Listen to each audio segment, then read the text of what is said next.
की जो हादसे को न्योता दे रही हैं। जनता की आवाज हम पहुंचाएंगे जिम्मेदारों तक, क्योंकि अब ना कोई जिम्मेदारी से भागेगा, ना जवाबदेही से मुंह चुराएगा। अब नहीं चलेगी हीला हवाली, अब नहीं होगी टाल मटोल, अब नहीं चलेंगी बातें गोल गोल। जनता के सीधे सवालों का जिम्मेदारों से मांगेंगे सीधा जवाब।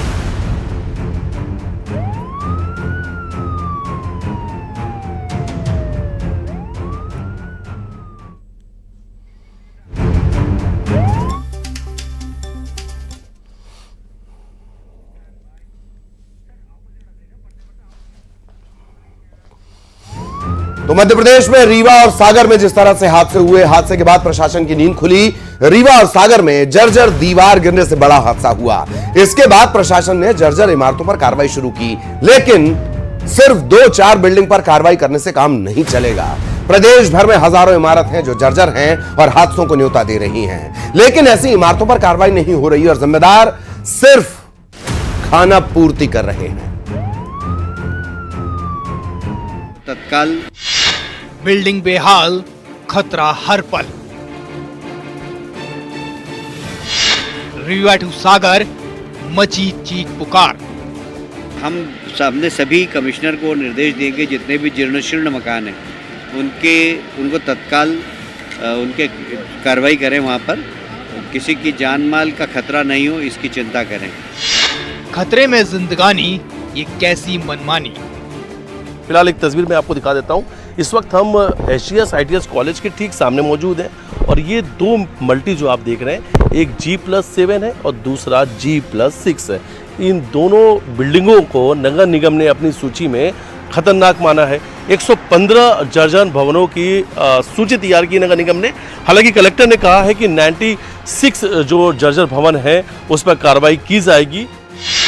जर्जर भवन, कब होगा एक्शन? रीवा और सागर में हुए हादसों के बाद प्रशासन की आंख खुली। उसके बाद जर्जर इमारतों पर कार्रवाई का सिलसिला शुरू हुआ।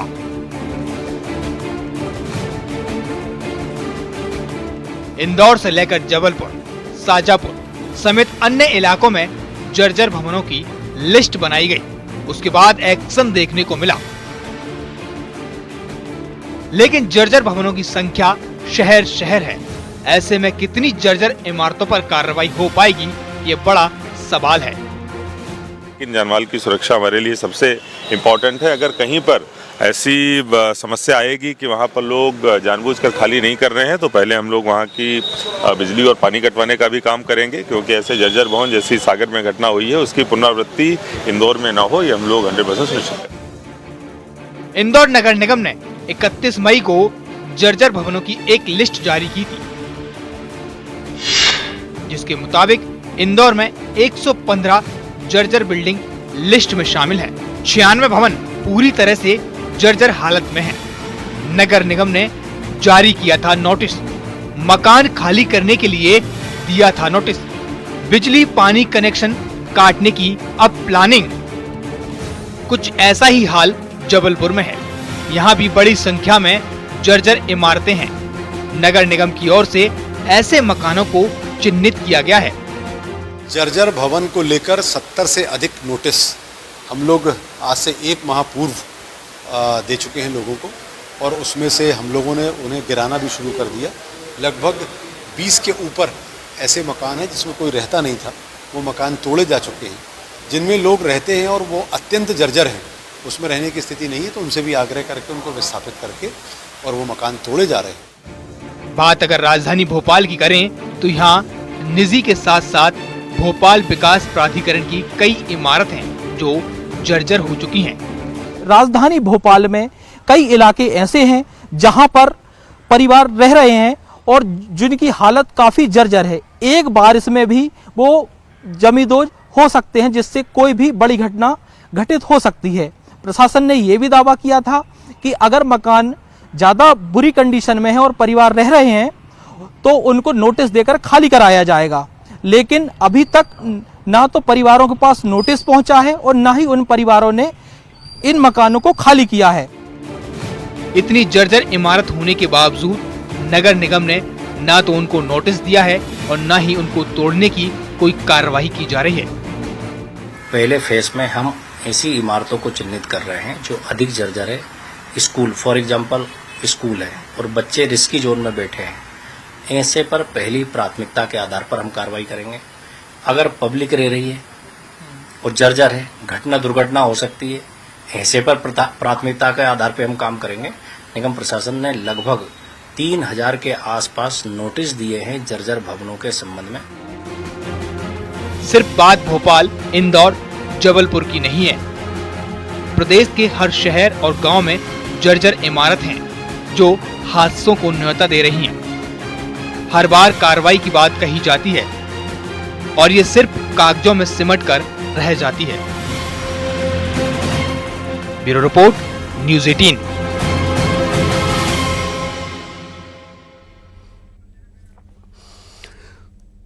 तो ये तमाम स्थितियां हैं जो इस वक्त आपने देखी। इस रिपोर्ट के जरिए आपने देखा किस तरीके से जर्जर भवनों की स्थिति है और क्या कुछ हो रहा है। सहयोगी पवन हमारे साथ जुड़ रहे हैं। पवन के पास आपको लिए चलेंगे और भी हमारे सहयोगी जुड़ेंगे और उनके जरिए फिर हम जानेंगे कि दरअसल ये जो बात कही जा रही है, मिथिलेश भी आपको नजर आ रहा है इंदौर से, ये जो बातें कही जा रही हैं वो वाकई जमीन पर नजर आती हैं या नहीं। पहले मिथिलेश मैं आपके पास आना चाहूंगा। जर्जर भवनों की लिस्ट, संख्या और उसके बाद जो कार्रवाई हो रही है, क्या उसी रफ्तार में कार्रवाई हो रही है और पूरी तरह से हो रही है? मिथिलेश। देखिए, अगर कार्रवाई की बात की जाए तो कार्रवाई की रफ्तार पिछले 2-3 दिनों से नजर आने लगी है। 2-3 जो इमारत है रोजाना उन्हें तोड़ा जा रहा है, बुलडोजर चल रहा है, जमींदोज किया जा रहा है। लेकिन ये कार्रवाई शायद पहले होनी चाहिए थी, लेकिन पहले तो लिस्ट दे दी गई थी। लेकिन जब पहले लिस्ट दी गई थी वो 115 भवन की सूची दी गई थी, लेकिन उसमें कई ऐसे मकान हैं जिन्हें नोटिस मिलने के बाद उन्होंने उसे सही करा लिया, जो जर्जर हिस्सा हो रहे थे उसका मेंटेनेंस करा लिया, उसे रिपेयर करा लिया। लेकिन अभी 2 दिन पहले कलेक्टर आशीष सिंह ने कहा कि 96 ऐसे मकान हैं जो पूरी तरीके से जर्जर हालात में, उन्हें बहुत जल्द तोड़ा जाएगा। लेकिन इस वक्त जहां मैं मौजूद हूं, ये बिल्कुल इंदौर का जो रेलवे स्टेशन है उसके पास बना हुआ है। ठीक सामने SGS ITS कॉलेज है और ये जो आप तस्वीर दिख रहे हैं इस वक्त, हालांकि मैं बिल्डिंग के सामने था, लेकिन इंदौर में इस वक्त तेज बारिश हो रही है, मूसलाधार बारिश हो रही है। सोसाइटी के लोग भी हमारे साथ थे, लेकिन पानी गिरते हुए अंदर चले गए। लेकिन इन तस्वीर को देखिए, इन इमारतों को देखिए कि अगला जो इमारत है वो पूरी तरीके से जर्जर हो चुका है। इस दूसरी तरफ की एक तस्वीर मैं आपको दिखाना चाहता हूं। मैं अपने कैमरामैन सहयोगी संजय से कहूंगा थोड़ा नजदीक से ये तस्वीर दिखाएं। ये देखिए, इस बिल्डिंग के बाहर की तरफ से आप हिस्सा देखेंगे तो अधिकांश हिस्सा टूट चुके हैं। लगभग 56 फ्लैट इस अपार्टमेंट में, जहां इस वक्त मैं खड़े होकर जानकारी दे रहा हूं, इस अपार्टमेंट में 35 फ्लैट हैं। अब लोग यहां से, कुछ लोग हैं जो छोड़ के जा चुके हैं, लेकिन करीब 15 ऐसे परिवार हैं जो इसी सोसाइटी में रहते हैं। कल जब हमने उनसे बातचीत की तो उन्होंने कहा कि जिंदगी भर की कमाई से उन्होंने यहाँ पर ये मकान खरीदा था, उनके पास पैसे नहीं है कि वो दूसरे मकान खरीद सके। हालांकि कुछ लोगों से हमारी बातचीत चल रही है जो इसे तोड़कर नया बनाएंगे और कुछ हिस्सा उनका हो जाएगा। सरकार ने जर्जर जो भवन है उसके लिए नोटिस दे दिया, लेकिन इसके लिए कुछ अल्टरनेट रास्ता भी सरकार को बताना चाहिए। तो ये तस्वीर है, देखिए जहां इस वक्त मैं खड़ा भी हूं, ये पूरा बाहर का जो इमारत का हिस्सा है इसे देख सकते हैं आप। एक पोल की वजह से, ये पोल है, एक पोल का सपोर्ट देके रोका गया है, वरना ये टूट के कभी भी नीचे गिर सकता है और हादसा कभी बड़ा हो सकता है। ये बच्चे नजर आएंगे, परिवार की महिलाएं हैं जो यहाँ पर रहती हैं। बिल्कुल, और कभी भी ये हादसा हो सकता है। मिथिलेश आएंगे आपके पास। पवन भी हमारे साथ जुड़े हुए हैं, पवन के साथ कुछ लोग भी हैं। पवन, जो कार्रवाई चल रही है किस रफ्तार से चल रही है और क्या सभी जो जर्जर भवन जो पहले चिन्हांकित थे, जिन्हें आइडेंटिफाई कर लिया गया था, वो गिरा दिए गए? क्या स्थितियां? पवन जी ललित, मैं सबसे पहले आपको बता दूं कि जबलपुर में 65 से 70 मकान इस बार चिन्हित किए गए थे जो इस मौसम में जर्जर स्थिति में थे। कुछ अति जर्जर थे जिन्हें गिराने की कार्रवाई की गई और शुरुआत लगभग 15 दिन पहले कर दी गई थी और 1 महीने पहले सभी को नोटिस दिया गया था। हमारे साथ जो लोग मौजूद हैं उनसे जानेंगे कि किस तरह की स्थितियां हैं, क्या परेशानी होती है जर्जर भवनों को लेकर के, क्या आम जनता की क्या राय है, क्या लगता है? जबलपुर शहर में ऐसे कई ब्रिटिश कालीन पुराने जर्जर मुगल साम्राज्य समय के मकान हैं आज भी जो जर्जर स्थिति में हैं। नगर निगम में उधर के कर्मचारी जाते हैं, फाइल दौड़ती है, बाकायदा नगर निगम के लोग बिल्कुल जाके तोड़ते भी हैं, मगर वहाँ पे कुछ ऐसे माहौल बन जाते हैं, कभी कभी विवादित स्थिति बन जाती है जिससे नगर निगम के लोगों का सामना करना पड़ता है। दूसरी बात, अधिकारी का प्रेशर रहता है और नेता नगरी का भी प्रेशर रहता है कि कहीं कहीं काम बनता है तो कहीं कहीं काम बिगाड़ने के लिए नेता भी फोन चले जाते हैं उनके, तो काम बिगड़ जाता है, रुकावट डाली जाती है। क्या कहना चाहेंगे भाई साहब, जर्जर मकान लगातार है, संख्या बढ़ती जा रही है, लेकिन टूटने की जो कार्रवाई होने की संख्या है वो बहुत कम नजर आती है। क्या मैं चाहता हूं बहुत जल्दी से जल्दी ये कार्रवाई हो, क्योंकि नहीं अभी आपने देखा होगा रीवा में, सागर में, ये इससे कई जनहानि, बहुत सी यानी अकाल मौत हुई है।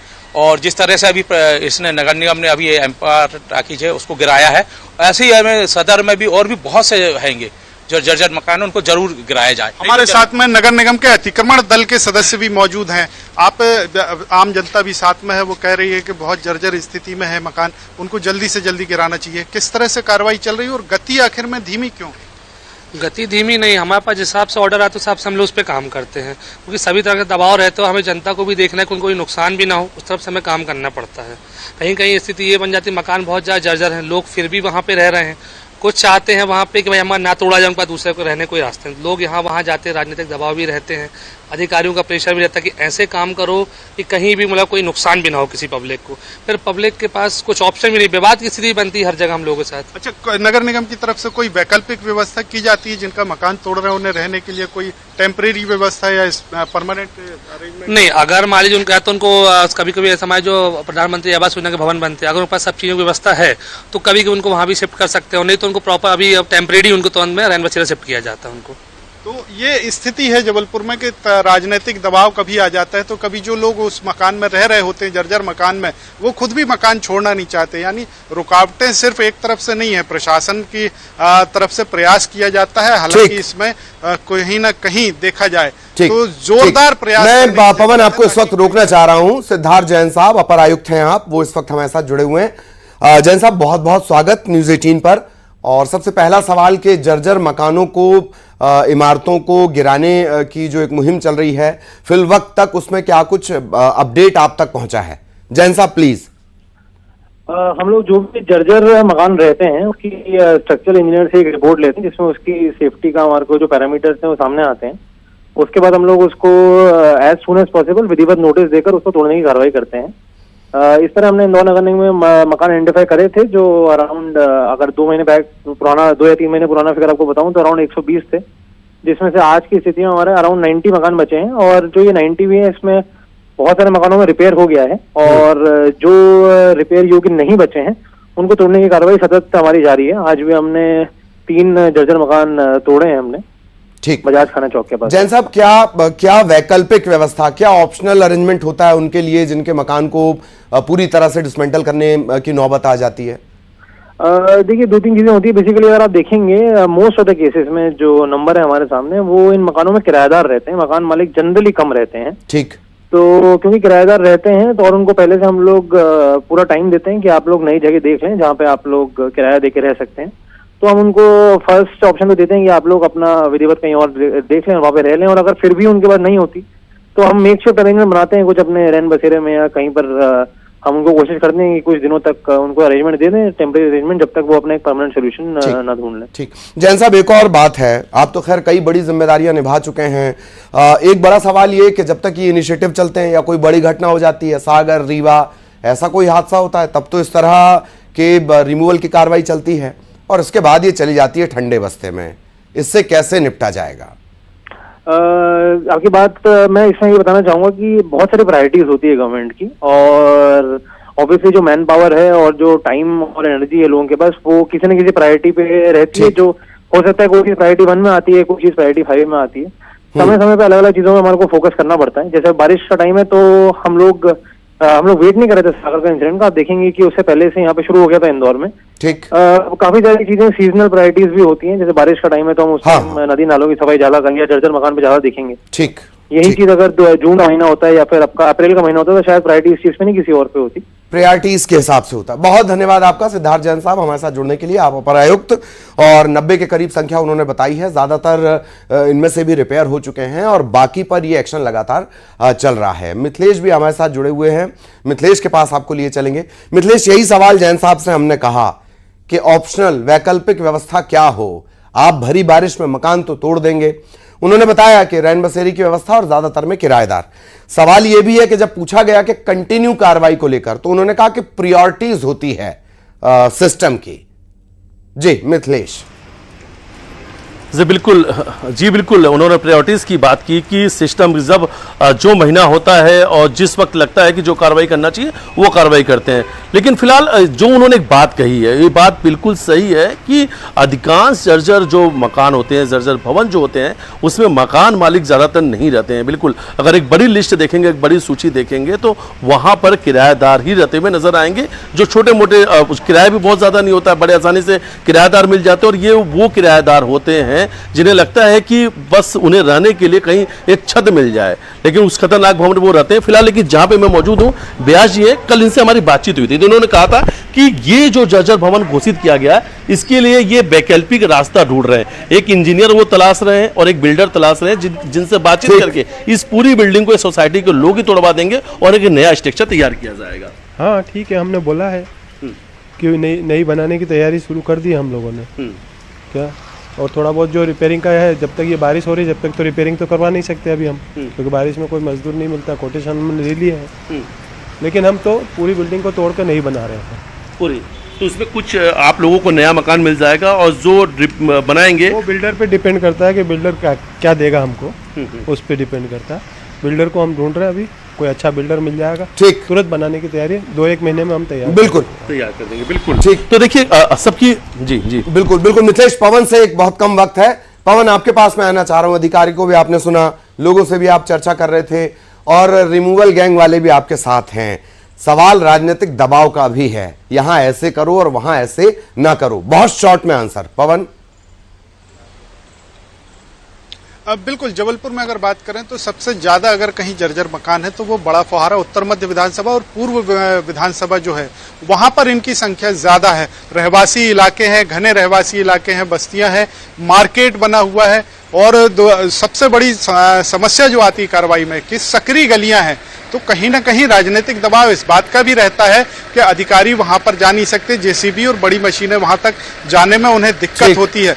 दूसरी समस्या लोगों के रहने की, कि जिनका मकान तोड़ेंगे उन्हें रहने की ऐसी व्यवस्था दी जाए कि वो वहां पर आराम से अपने बच्चों के साथ, बुजुर्गों के साथ। सबसे बड़ी दिक्कत तो ये है, इन सबसे निपटता है मैदानी अमला, जिसके पास ना संसाधन है ना सपोर्ट है। बहुत बहुत धन्यवाद आप दोनों का ये अपडेट्स पहुंचाने के लिए। आपके साथ जो लोग जुड़े उनका भी बहुत बहुत धन्यवाद। और इसी के साथ यहां एक ब्रेक के लिए रुक रहे हैं।